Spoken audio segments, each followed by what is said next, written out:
Myself, Dr. Junaid. I'm a president, Resident Doctors Association. He's our spokesperson. Dr. Sukhpreet, she's also a spokesperson.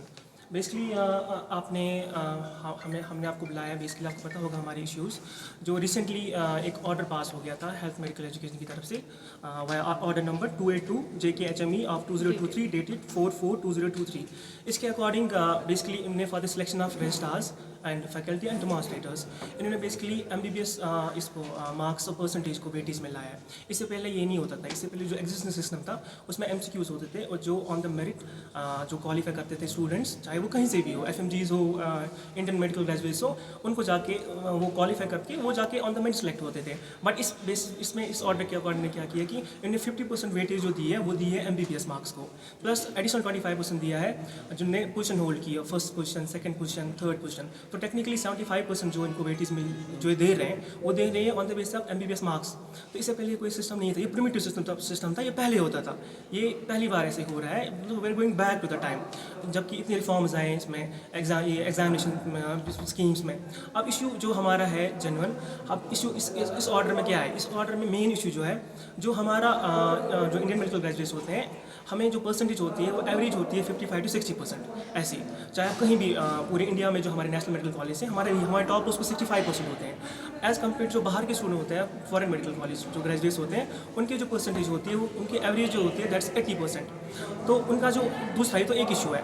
दूसरा जो उनका issue है इस order में वो ये है कि जो बाहर के ये होते हैं उनका जो पासिंग कट ऑफ है वो मोर देन 60% होता है। एज़ कम्पेयर टू यहाँ पे जो हमारे नेशनल मेडिकल कॉलेज में कट ऑफ होता है पासिंग, दैट्स मोर देन 50%। तो ऑब्वियसली जब वहाँ पे 60% कट ऑफ पासिंग है तो यहाँ जो होगा जो उनके एवरेज मार्क्स होंगे, जो उनकी परसेंटेज होगी MBBS में, वो नेचुरली ज़्यादा होगी हमसे।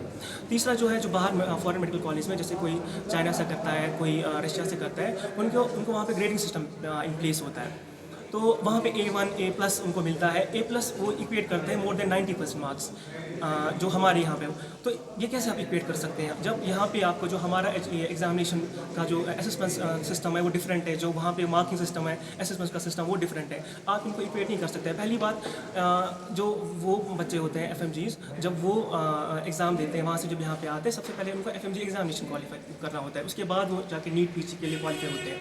जब उस टाइम तक उनकी परसेंटेज या उनके जो मार्क्स को उनको वैलिड नहीं रखा जाता है, तो अब इस स्टेज पे जब आपको एक पोस्ट मिलता है रजिस्ट्रारशिप डेमोन्स्ट्रेटर, आप अचानक से उनके मार्क्स क्यों लाते हो हमारे इसमें वो इक्वेट करने के लिए।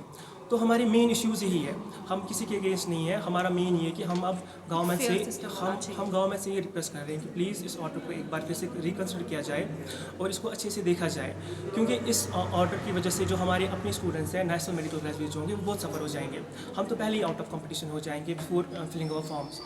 और हम इसका सोल्यूशन क्या है, हम बस सिंपल चाहते हैं कि एक कॉम्पिटिटिव एग्जामिनेशन हो, जो पहले होता था MCQ बेसिस पे, जो प्योर मेरिट पे आ जाएगा वो जाके उसकी सिलेक्शन हो जाएगी। ऐसे नहीं कि आप जाके किसी ने MBBS में कोई परसेंटेज ज़्यादा लाई और उस बेसिस पे आप जाके कोई पोस्ट देगा। और इस लाइक की वैसे हो गया ना कि आप किसी को MBBS में सीट दे रहे हो on the basis of 12 marks, 12% के बेसिस पे। फिर क्या है, नीट UG का फिर कोई रोल ही नहीं है। फिर इतने हाईली कॉम्पिटिटिव एग्जामिनेशन हम जो कॉम्पिटिटिव एग्जामिनेशन क्वालिफाई करते हैं उसको तो कोई फिर मतलब ही नहीं बनता है। बस हमारी यही रिक्वेस्ट है गवर्नमेंट से, हमारी यही रिक्वेस्ट है एडमिनिस्ट्रेशन से और अथॉरिटी से, प्लीज़ इस ऑर्डर को एक बार फिर से रिकन्सिडर किया जाए, क्योंकि इसमें बहुत ज़्यादा फैलिसीज़ है।